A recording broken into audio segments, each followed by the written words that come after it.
আজকের কবিতার নাম আওয়ার ক্যাজুয়ারিনা ট্রি। এই কবিতাটা 55টা লাইনের, সুতরাং কবিতাটি বেশ বড় এবং অত্যন্ত সহজ। প্রতিটা লাইনের বাংলা সঠিক মানে আমি বলবো এবং বাংলা মানে ইনক্লুডিং নোটস আমি তোমাদেরকে দিয়ে দেব। তোমাদের গ্রুপে তোমরা অলরেডি পেয়ে গেছো, যারা তোমরা অনলাইন ক্লাসেস করছো বা অফলাইন গ্রুপে তোমরা পেয়ে গেছো দ্য নাইট ট্রেনার দেউলির বাংলা মানে এমসিকিউ ওয়ান লাইনার পাঞ্চ। পারলে ওটা প্রিন্ট আউট করে রেখে দাও, ভালো রেজাল্ট হবেই, হতেই হবে। এবার এই কবিতা সম্পর্কে কবি পরিচিতি এবং অ্যাবাউট দ্য টেক্সট প্রায় এক পাতা আছে এই নতুন বইটাতে, কিন্তু যতটা কাজে লাগবে ফর এমসিকিউ আমরা ততটাই পড়ব। এই কবিতার নাম আওয়ার ক্যাজুয়ারিনা ট্রি। গাছটা দেখতে ঠিক এই রকম এবং যিনি লিখেছেন তার নাম তরুলতা দত্ত, তার আসল নাম, কিন্তু আমরা জানলাম তার নাম তরু দত্ত। তার জন্ম 1856 এবং তার মৃত্যু 1877। মাত্র তিনি 21 বছর বয়সেই মারা যান। টিবি রোগে অর্থাৎ টিউবারকিউলোসিস তার হয়েছিল এবং সেম রোগে তার দুই ভাই বোন ছিল আরু অ্যান্ড আবজু, তারাও কিন্তু মারা যায়। অত্যন্ত দুঃখে তিনি কাটিয়েছেন। ছোটবেলায় যেই ভাই বোনেদের সঙ্গে তিনি খেলা করতেন, চোখের সামনে সেই ভাই বোনেদেরকে মরতে দেখেছেন তিনি। তাই একটা মেয়ের জীবন এমনি কষ্টের। একটা মেয়ে, তার পার্মানেন্ট বসবাসের জায়গা কিছু নাই। সেই মেয়েটি মাত্র 21 বছর বয়স তিনি বেঁচে ছিলেন এবং তার মধ্যে তিনি খুব ভালো সংস্কৃত পারতেন, ফ্রেঞ্চ পারতেন, ইংরেজি পারতেন। আর তোমরা শুধু ইংরেজিটা ভালো করে শিখতে বলি তাই পারো না। সোর্স অফ দ্য টেক্সট এটা পরীক্ষায় আসতে পারে, সেটা হলো ancient balance and legends of Hindustan, যেটা 1882 সালে প্রকাশিত। ক্লিয়ার? এই টোটাল কবিতায় আমি বলেছি 5টা স্তবক আছে, প্রতিটা স্তবকে 11টি করে লাইন। তাহলে টোটাল কটা লাইন থাকে? 55টা লাইন। খুব ভালো করে বুঝবে বাবুরা। এই 11টা লাইনে প্রথম 8 লাইন এবং 3 লাইনে বিভক্ত। প্রথম 8 লাইনকে বলা হয়, আমরা জানি সনেট পড়ার সময় আমরা দেখেছি সনেট মানেই 14টি লাইন, সেখানে 8টা লাইন আর 6টা লাইন। 8টা লাইনকে বলা হয় অক্টেভ আর 6 লাইনকে বলা হয় সিস্টেট, তাই তো? একই রকম ভাবে এখানে 8টা লাইনকে বলবো অক্টেভ এবং 3টে লাইনকে বলবো টারসেট। কি বলবো? জোরে বলি, আবার বলি, আরো একবার বলি, অক্টেভ অ্যান্ড টারসেট। প্রত্যেকটা কবিতার একটা রাইম স্কিম থাকে। কি থাকে শোনা? রাইম স্কিম মানে কবিতা কোন ছন্দ অনুযায়ী চলছে। যদি আমরা কবিতায় লক্ষ্য করি রাউন্ডের সঙ্গে বাউন্ড মিলছে, তাহলে রাউন্ড যদি এইটা হয়, বাউন্ড তার ঠিক 2 লাইন পরে দেখো এখানে এ মিললো এবং তারপর দেখো বিবি মিলছে, স্কার্স এবং স্টার্স দেখো পরপর 2 লাইন মিলছে, তাই জন্য বিবি। এই জন্য ছন্দ কি দাঁড়ালো? এ বিবি এ, এ বিবি এ হলো। এবার দেখো তারপরে আবার দেখো গ্যালান্টলির সঙ্গে বি মিলছে, গ্যালান্টলি বি। দেখো উচ্চারণ কিন্তু অক্ষর মেলাতে যেও না, উচ্চারণ rhyme scheme it depends on pronunciation. উচ্চারণ দেখো গ্যালান্টলি বি, তাহলে সি আর সি। আবার দেখো মাঝে 2 লাইন মিলছে, হাং অ্যামাং, তাহলে ডিডি, তাহলে সি ডি ডি সি। এবার লাস্টের 3 লাইন দেখো, দেখো রয়েছে ওভারফ্লোজ, ক্লোজ, রিপোজ, আছে না? সেখানে দেখো ই ই ই। তাহলে টোটাল রাইম স্কিম কি দাঁড়াচ্ছে? A B B A, C D D C, E E E. জানি এটা কি ধরনের কবিতা। It is an ode. এটা কিন্তু একটা শোকগাথা, এটা একটা অটোবায়োগ্রাফিক্যাল পোয়েমও বলা চলে। আরো জানো, যেটা আমার আগের ভিডিওতে বলা নেই, এই আওয়ার ক্যাজুয়ারিনা ট্রি এই কবিতা পাবলিশ করতে সাহায্য করেছিলেন তরুলতা দত্তের বাবা। Like a huge Python winding round and round the rugged trunk, যেমন একটি অজগর সাপ আমাদেরকে জড়িয়ে ধরে, তাই না? এরকম করে ঠিক তেমনি একটা বিশাল আকার রাগেড ট্রাঙ্ক, রাগেড মানে রুক্ষ, তলায় দাগ দিয়ে লিখবে, রাগেড মানে কি বললাম, রুক্ষ, একটা রুক্ষ গাছের গুড়িকে একটা লতিয়ে ওঠা বা গুল্ম জাতীয়, দেখেছো, একটা এরকম করে পেঁচিয়ে রেখেছে যেন কোনো অজগর সাপ। ক্লিয়ার? ইনডেন্টেড, ও শোনা, ইনডেন্টেড মানে ক্ষত, গভীর ক্ষত, ডিপ উইথ স্কার্স, এই গাছটিতে গভীর ক্ষত চিহ্ন, এখানে তিনি তার নিজের সঙ্গে তুলনা করেছেন। আমি তো সমস্ত দুঃখে ভরা স্মৃতিগুলো আমার জীবনে জড়িয়ে পেঁচিয়ে আছে, আমার দেহটা ক্ষত চিহ্নে ভরা, আমি আমার ভাই বোনকে হারিয়েছি, নিজেও টিউবারকিউলিসিসে আক্রান্ত, সুতরাং আমার জীবনটা কিন্তু এই গাছটির মতো। তাই এখানে সিমিলি ব্যবহার করা হয়েছে, লাইক। আমরা ফিগার অফ স্পিচ শিখবো খুব ভালো করে। তাহলে প্রথম দু লাইন খুব সহজ, up to its very summit near the stars, এই গাছটা দেখো কত লম্বা, আর দেখো তোমার দাদু বসে আছে, কত লম্বা, up to its very summit near the stars, যেন একদম তারাদের কাছে, গাছটা যেন গগনচুম্বী। আচ্ছা, এটা মিথ্যে কথা না? তো এটাকে বলা হয় ইংরেজির ভাষায় হাইপার বোল। কি বলে? হাই। আর ক্রিপার ক্লাইম্বস, ক্রিপার মানে কি, একটা লতা, দেখো এটা লতা, এই যে লতা, অলতা, দেখেছো, হুজ এমবেসেস বাউন্ড, একটা এই লতা উঠেছে যার বাঁধনে আটকে আছে, no other tree could live, অন্য কোন গাছ যদি এইভাবে বেঁধে রাখতো বাঁচতে পারতো না, অন্য কোন মানুষ যদি এত দুঃখ জীবনে পেত বাঁচতো না। আমি তরুলতা দত্ত, আমি বেঁচে আছি। বাট গ্যালান্টলি দ্য জায়েন্ট, গ্যালান্ট মানে তোমরা জানো সাহসিকতার সঙ্গে, দ্য জায়েন্ট, জায়েন্ট মানে এই গাছটাকে বলা হয়েছে, ইট ইজ আ মেটাফোর, অর্থাৎ গাছটাকে সরাসরি দৈত্যের সঙ্গে তুলনা করেছে, মানে বিশাল এই গাছটা কি করেছে, উইয়ার্স দ্য স্কার্ফ, স্কার্ফ মানে তোমরা জানো মাফলার যেটাকে আমরা বলি, যেন এই লতাটাকে মাফলারের মতন করে, কোনো চাদরের মতন করে তিনি পরিয়ে, তিনি নিজেকে পরে রেখেছেন, যেমনই সেই বিষধর সাপটা ভগবান শিব তার গলায় ধারণ করেছেন।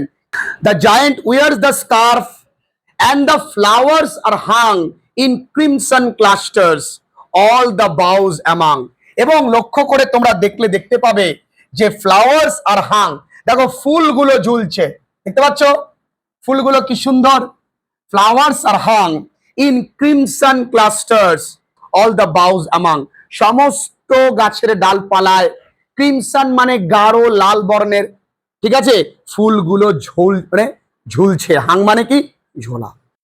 whereon all day are gathered bird and bee, যেখানে, whereon মানে কি, যেখানে সারাদিন মৌমাছি এবং পাখিরা আসে, ঠিক, of that night the garden overflows, আর রাত্রিবেলায় মাঝে মাঝে বাগানটা মুখরিত হয়, কার দ্বারা, with one sweet song that seems to have no close, একটা সুন্দর গান দ্বারা, যে গানটা শেষ হয় না, sung darkling from our tree, আর আমাদের ওই গাছটি থেকে, মানে এই গাছটি থেকে একটি আওয়াজ শুনতে পাওয়া যায়, ডার্কলিং মানে বিটল, গুবরে পোকা বলতে পারো বা কোনো পোকা বলতে পারো, হোয়াইল মেন রিপোজ, যখন পুরুষেরা বিশ্রাম করে, কারণ পুরুষরা আগে শুয়ে পড়ে বলেছি, আর পুরুষরা ঘুমিয়ে পড়লেই চতুর্দিক নিস্তব্ধ, তখন সূক্ষ্ম গানের আওয়াজও কিন্তু শুনতে পাওয়া যায়। ক্লিয়ার? তাহলে এই 11টা লাইন অর্থাৎ প্রথম স্তবক কিন্তু স্পষ্ট হয়েছে।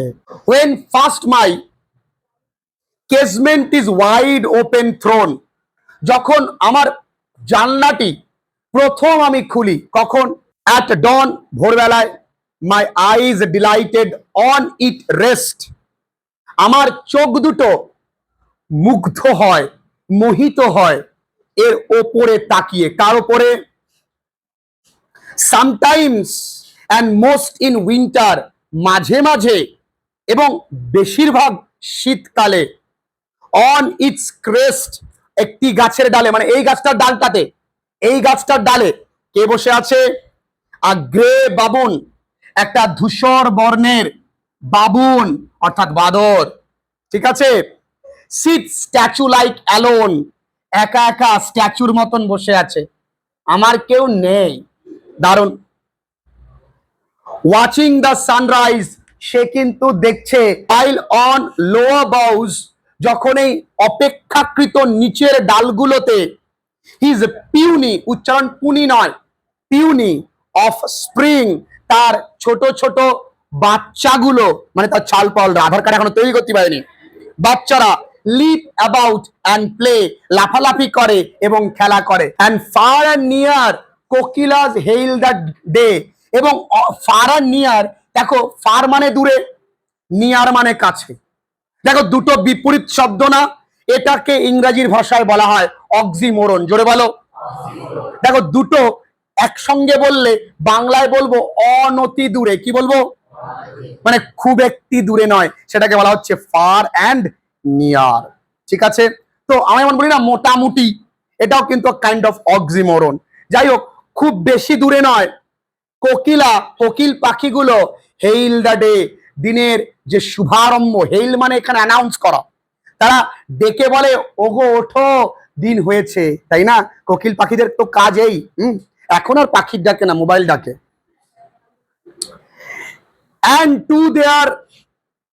and to their pastures went our sleepy cows, এই পেস্চার বা পাস্চার্স কথার অর্থ চারণ ভূমি।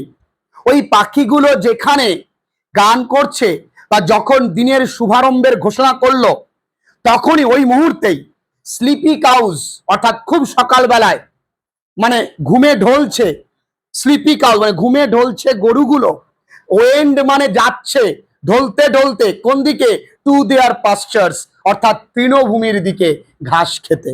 And in the shadow on the broad tank cast by the hoar tree so beautiful and vast, ভালো করে দেখবে, and in the shadow on the broad tank cast, এর পাশেই দেখতে পাচ্ছ একটা বিশাল বড় ট্যাঙ্ক, দিঘি, এই দিঘিটা কার ছায়ায়, এই গাছের ছায়ায়। তাহলে ইন দা শ্যাডো, বিশাল আকায়, এখানে হোর কথা অর্থ বিশাল আকায় বলতে পারো, এই বিশাল আকায় গাছের ছায়াটা এই দিঘির ওপরে পড়ছে। And the water lily spring, আর এখানে দেখতে পাচ্ছ ওয়াটার লিলি ফুটে আছে, লাইক স্নো এনমাস্ট, যেন শীতকালে বরফ পড়েছে বা বরফগুলো একত্রিত হয়েছে। কি সুন্দর, এই পুরো ছবিটাকে কি সুন্দর কবিতার ভাষায় ফুটিয়ে তুলেছে।